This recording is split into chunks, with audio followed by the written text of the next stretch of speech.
Buenos días a todas y a todos. Agradezco que me acompañes.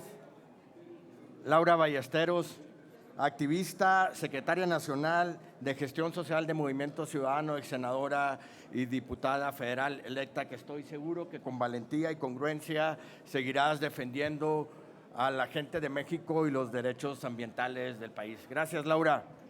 Soy de Sonora y vengo a defender a mi estado. Es importante señalar y traerlo aquí al Congreso de la Unión y decir, basta, un alto a la misma forma de operar las grandes obras ecocidas del gobierno federal como Dos Bocas y el Tren Maya. Obras que primero destruyen, devastan, quitan derechos a los pobladores, como dicen en mi tierra, primero matan y después averiguan. Hoy presentamos un punto de acuerdo con el llamado Tren Fantasma, Tren Imuris en Sonora. Como antecedentes, decir que en febrero del 2023, habitantes de Imuris recibieron la visita del mayor del ejército mexicano, Ignacio Casanova, quien les informó el inicio de una obra ferroviaria proyectada para concluirse antes de octubre del 2024, pues se trata de una encomienda presidencial. El proyecto, al modo de la Cuarta Transformación, se hizo afectando el rancho El Aribabi, un área de conservación ambiental, y dividir en dos el corredor Sierra Azul, El Pinito. En su punto más vulnerable, el valle del río Cocóspera, lo cual también causará afectaciones a la presa Comaquito. Este tren se construye sin que se haya publicado ninguna manifestación de impacto ambiental hasta 14 meses después de iniciada la obra. El tren sigue en opacidad. La única información disponible es un contrato de 91 millones de pesos firmados entre el Ejército Mexicano y una empresa de consultoría en ingeniería. Sin embargo, tanto la Sedena como el gobierno de Sonora se han negado a transparentar más la información sobre este tren. Quiero entrar en apreciaciones que me parecen muy importantes y que no le ha importado al gobierno federal y al gobierno del estado aclarar. Por 5 años, el gobierno de Sonora ha decidido reservar la información referente a los convenios de avalúos, compraventas de casas, terrenos en Nogales e Imuris vinculados al proyecto de reubicación de vías ferroviarias. Esto lo hacen porque periodistas independientes, activistas, han investigado las irregularidades que ha hecho público que la Sedena ha contratado una red acusada de facturera para el proceso de compra de ranchos y casas en los municipios señalados. De manera unilateral y desproporcionada, la Secretaría de Gobierno del Estado de Sonora, a través de su Comité de Transparencia, dictaminó reservar 37 fojas presentadas por los funcionarios Alba Isabel Tapia Peña y Gerardo Cepeda Moreno, alegando riesgos de seguridad, negando de esta manera el acceso a la información a los periodistas y a la ciudadanía preocupada por la opacidad en la construcción del ya conocido Tren Fantasma. La resolución cita también riesgos de seguridad nacional, obstrucción de procesos para fincar responsabilidades administrativas a servidores públicos, entre otros supuestos, cuando en realidad lo que se requiere es evitar la transparencia y que periodistas hagan valer el derecho al acceso a la información para que la población de la zona impactada conozca el proceso entre autoridades civiles y ciudadanía de avalúo, compra, venta de casas y terrenos en Nogales e Imuris. El acta de clasificación indica que se deberán demostrar esos supuestos riesgos creíbles alegados por los interesados en reservar esta información, algo que a la fecha está en duda. La medida que se le aprobó a la Secretaría del Gobierno del Estado de Sonora deja reservada la información hasta el 7 de mayo del 2029, siendo que la obra es responsabilidad de Sedena y no del Gobierno del Estado. Es irónico que esta Secretaría se niegue a transparentar y dé más opacidad a tan dudosa obra que es el Tren Fantasma. Actualmente se han visto funcionarios con guaruras ofreciendo alrededor de $1,000,000 a los vecinos de las colonias Buenos Aires y Embarcadero Nogales, Sonora, actuando en completa opacidad y sin transparencia. Este modus operandi se ha convertido en el sello característica de la Cuarta Transformación, se vio en el Tren Maya y se repite en Sonora. Un megaproyecto que trabaja bajo el financiamiento del FAPA 2078, que usa recursos federales y por lo mismo valdría mucho la pena que sea transparente. El daño ambiental que ya provocó el Tren Fantasma en Sonora se realizó en total opacidad y ahora sigue el despojo de las familias de Nogales, que también se hace sin permitirle a la población afectada el acceso a la información y la certidumbre que merecen. Todo lo contrario, ahora con la reforma a la Ley de Amparo Reglamentario, los artículos 103 y 107 de la Constitución Política que se aprobó este año y que entró en vigencia el 15 de junio del año en curso, la población queda completamente indefensa de megaproyectos que violenten sus derechos humanos, al ya no poder recurrir a un amparo que suspenda estos proyectos autoritarios y destructores. Quiero pasar la voz a Laura Ballesteros. Sí, decir que muy lamentable que después de 14 meses que hayan destruido el medio ambiente en Sonora por esa vía de tren, se dictaminó un MIA por el gobierno del estado solamente y no por el gobierno federal. Quisiera, para que no se repita y hacer conciencia, que Laura nos platique los daños ambientales ocasionados por el Tren Imures.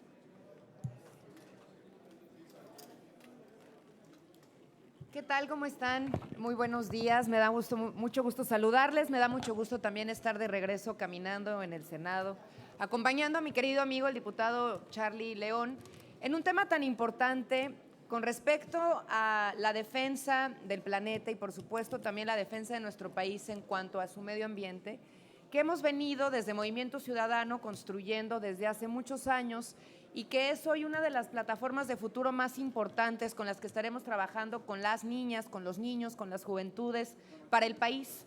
Porque si no hay planeta, no hay futuro. Y eso lo hemos establecido de manera muy clara y desgraciadamente en la actual administración se ha puesto al progreso y al desarrollo de la infraestructura por encima del medio ambiente, por encima de nuestras áreas de biodiversidad y por encima del cuidado del entorno. Y este Tren Fantasma es un ejemplo más de esta política repetitiva y pírrica en cuanto al cuidado del medio ambiente de nuestro país. Y ya lo decía Charlie, es el viejo modus operandi de los viejos gobiernos, pero que este gobierno también ha retomado, de primero aventar la piedra y después preguntar. Ellos primero se decidieron a iniciar obras de un tren afectando a la comunidad y afectando a la zona en materia de medio ambiente, y después se preocuparon por hacer trámites diversos, entre ellos la mía. Pero que quede claro, la mía que tienen hoy para este Tren Fantasma en Sonora es una mía dada solamente por el Estado. Y esta es una zona de reserva federal, así que necesitan la mía por parte de la Semarnat. Yo quiero ver quién va a ser el funcionario valiente de la Semarnat que vaya a firmar la mía y los impactos ambientales de este Tren Fantasma que está haciendo ecocidio para variar y forma parte de un ecosistema de obras ecocidas de esta administración, como es el Tren Maya, como es Dos Bocas y como es el Tren Fantasma de Sonora. Fíjense algunas de las afectaciones puntuales. El proyecto afecta el rancho de Aribabi en Imuri, Sonora, el cual cuenta con la certificación de la Comisión Nacional de Áreas Naturales Protegidas como área destinada voluntariamente a la conservación, por eso necesita impacto ambiental federal. Estos sitios ayudan a preservar la biodiversidad y el equilibrio ecológico del país. Nosotros somos la quinta megabiodiversidad del planeta, la quinta. Si hacemos afectaciones a la biodiversidad de México, hacemos afectaciones a la biodiversidad de todo el planeta. El rancho, ubicado entre las Sierras Azul y El Pinito, que atraviesa 14 kilómetros del río Cocóspera, es preservado desde el año 2000 y ofrece 4 climas únicos para más de 7,000 especies de plantas y animales, algunas en peligro de extinción y protegidas por Semarnat. El río, protegido por más de 20 años, cuenta con 13,000 hectáreas de conservación, lo cual ha permitido que el ecosistema conserve las características adecuadas para generar y almacenar agua, nutriendo a la presa El Comaquito y el valle de Imuris. Este río provee de agua a la presa El Comaquito, como ya les comentaba, y a las comunidades de Imuris, La Mesa, Terranate, San Ignacio y Magdalena, una población aproximada de más de 49,500 habitantes, principalmente zonas agrícolas. Entonces también pega a la cadena alimentaria del país. El río de recarga natural cuenta con 11 aprovechamientos de agua subterránea, 7 norias y 4 pozos, cuyo uso se destina para uso público urbano, uso pecuario, uso agrícola y uso doméstico. Esa fuente de agua, en una crisis hídrica como la que estamos viviendo en este momento, en la zona de Imuris, cuenta con un área de cultivo de más de 800 hectáreas donde se benefician más de 240 productores de hortalizas y forraje. El área afectada también es un sitio de reproducción de ocelotes, especie que está en peligro de extinción. Estas son las razones por las cuales es importante señalar, poner el reflector y sobre todo pedir transparencia e información a las Fuerzas Armadas y al gobierno federal del tren fantasma que están construyendo en Sonora, porque están afectando a todas estas variables de la biodiversidad y de la cadena alimentaria de nuestro país, y además de los recursos hidráulicos de nuestro país en plena crisis hídrica, y no lo podemos permitir. Por eso, además del punto de acuerdo que ha mencionado nuestro compañero el diputado Charlie León, vamos también a acompañarlo de acciones legales, porque no vamos a dejar que se salgan con la suya. Número 1, vamos a interponer un recurso ante el INAI para pedir la información por transparencia, información que han negado en múltiples ocasiones tanto la Sedena como el gobierno de Sonora, porque ellos dicen que no cuentan con información sobre el tren fantasma. Por eso es tren fantasma, porque ahí lo están construyendo, pero nadie sabe nada. Y en el momento en el que el INAI nos diga que es información clasificada, nosotros vamos con esa respuesta a amparar a la población de Sonora para poder evitar que se siga construyendo con el trazo actual que está haciendo afectaciones, y para que también sin duda den información. Es importante decir que la mía estatal, que apenas en abril sacaron, dice que tiene afectaciones el río, ya lo reconoce la mía, y ni así hay medidas para poder resarcir el daño. Entonces es necesario que se tomen cartas en el asunto.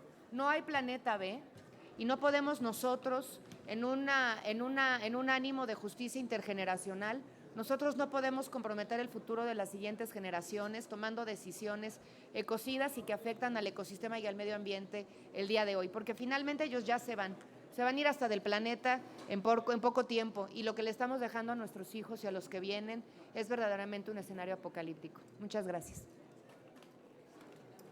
¿Y si tienen alguna pregunta? Sí, tenemos una pregunta, pero es en relación a otro tema. No sé si nos permitan que la compañera haga la pregunta. Lorena Sánchez, de Justicia TV. Gracias, legislador. Aprovechando que están aquí como representación del Partido Movimiento Ciudadano, yo quisiera preguntarles, en esta coyuntura del análisis sobre la reforma judicial, si ustedes, como bancada política que adquirió más fuerza en estas pasadas elecciones, se han dado a la tarea de analizar los planteamientos de esta reforma, qué opinan sobre eso, cómo va a votar esta bancada. Se dice también que es un brazo más de la 4T. ¿Qué nos pueden decir sobre eso para dar pues un poquito de contexto de cómo podría estar, ya que ustedes, esta legislatura se va a encargar de entregarle el estudio a la que sigue, y que también pues se relacione con estos temas que dicen, porque invariablemente si no se resuelve en INAI, la población puede acudir a los tribunales federales a ampararse contra estas violaciones por al derecho humano a un ambiente sano, y generalmente todo recae en la justicia. Por eso considero que es importante abordar este tema. Gracias. Sí, claro que sí. Mira, de manera muy breve, porque además ya lo han establecido así tanto el coordinador nacional Dante Delgado como nuestro coordinador aquí en el Senado de la República, Clemente Castañeda. Movimiento Ciudadano estuvo abierto desde el minuto 1 que el presidente de la República presentó las 22 reformas. Estuvo abierto a construir un proceso para aprobarlas en su mayoría, las sociales. Y lo dijimos de manera muy clara, que nosotros no nos íbamos a oponer a una agenda que incluso Movimiento Ciudadano ha promovido y que muchas de las propuestas que están ahí son nuestras. La justicia laboral y la justicia social en un movimiento como el nuestro, que es progresista y socialdemócrata, forma parte de nuestra plataforma de trabajo. Sin embargo, dijimos también que bajo ninguna circunstancia íbamos a apoyar políticas o iniciativas de ley que le peguen al corazón de la división de poderes de nuestro país, al equilibrio de los mismos y sobre todo también a la construcción de un país con futuro. Y ese es el caso de muchos de los preceptos que se están planteando en la reforma judicial. Entonces, primero, no nos vamos a prestar a un diálogo de simulación como el que han pretendido hacer en los foros de discusión, donde parece que no le quieren mover ni una coma y si se la mueven se la va a mover el presidente otra vez. Número dos, creemos también que hay un componente que le falta a esta reforma y nos preocupa muchísimo y tiene que ver con la justicia para las personas. ¿Qué quiere decir esto? Que la justicia en este país está rota, claramente. No funciona porque no le llega al ciudadano de a pie. La gente sufre en sus comunidades y en sus calles todo el tiempo. Aquí estamos planteando ahorita un tema de un tren fantasma que le está rompiendo la cara a la comunidad de Imuris en Sonora y al país entero. No sé si me ayudan ahí a que dejen de arrastrarlas. Gracias. Y que le está impactando al país entero. Y la gente está indefensa porque el sistema de justicia parece que camina solamente para los poderosos. Por eso a veces es necesario tomar estas causas desde aquí, porque si no a la gente no le va a llegar la justicia. Hace unos días también nos notificó los juzgados federales que nos concedieron un amparo que metimos comunidades aquí en la Ciudad de México para obligar al gobierno de la Ciudad de México a que entregue la información de los estudios del laboratorio del agua contaminada de la Benito Juárez porque la clasificaron y no se la quieren dar a las personas que la estuvimos consumiendo durante semanas. Estos son ejemplos muy claros de la falta de justicia en el país, las madres con sus hijos desaparecidos, por supuesto, las niñeces y las juventudes, las mujeres y los feminicidios, es decir, la justicia está rota. Los ministerios públicos tienen una tasa de no denuncia, una cifra negra del 95% de no denuncia. Entonces, parece que esta reforma judicial lo que está planteando es, de nuevo, una pelea entre políticos, cúpulas de poder, que le quieren quitar el poder a una cúpula para dársela a otra. Y eso, bajo ninguna circunstancia, ayuda a la población, porque sigue siendo una conversación de políticos. Nosotros vamos a garantizar una tercera vía y nosotros vamos a seguir defendiendo los derechos de las personas. Sí quisiera, por último, comentarles que ahí, en este momento que se vive es un momento muy importante, porque con este tiempo pírrico que le están destinando a la discusión de una reforma de tal calado, lo que sucede es entonces que están apresurando a nuestras bancadas de legisladores salientes a revisar un tema que le va a tocar votar a quienes entremos. Y eso también es un error de inicio y es un error metodológico y político para el futuro del país, porque no pueden obligar a las bancadas entrantes a votar temas en donde no participamos en las discusiones y no los discutimos. Entonces, es muy importante que tengamos esto en cuenta, porque el proceso está desde un principio planteado de una manera ventajosa para el oficialismo. Por supuesto que esta bancada está asistiendo a los foros y Charlie, si quisieras comentar algo. Decir que hemos estado participando como movimiento ciudadano en los foros, inclusive presenté yo un oficio a la Comisión de Puntos Constitucionales para que permitieran a que sociedad civil o los congresos locales pudieran discutir también la reforma judicial, porque solamente decidieron en 6 lugares hacerlo y no en muchas partes que también tienen derecho a participar en la discusión. Lo hemos señalado, es una simulación, hemos señalado que sí estamos de acuerdo en reformar el Poder Judicial, pero no afectando los derechos de los trabajadores que con mérito propio han venido escalando y haciendo carrera ahí. Y para terminar, decir que me parece una total irresponsabilidad del gobierno federal, del presidente, que un mes antes de irse quiera hacer esta reforma de gran calado que le va a tocar a la nueva presidenta batallar.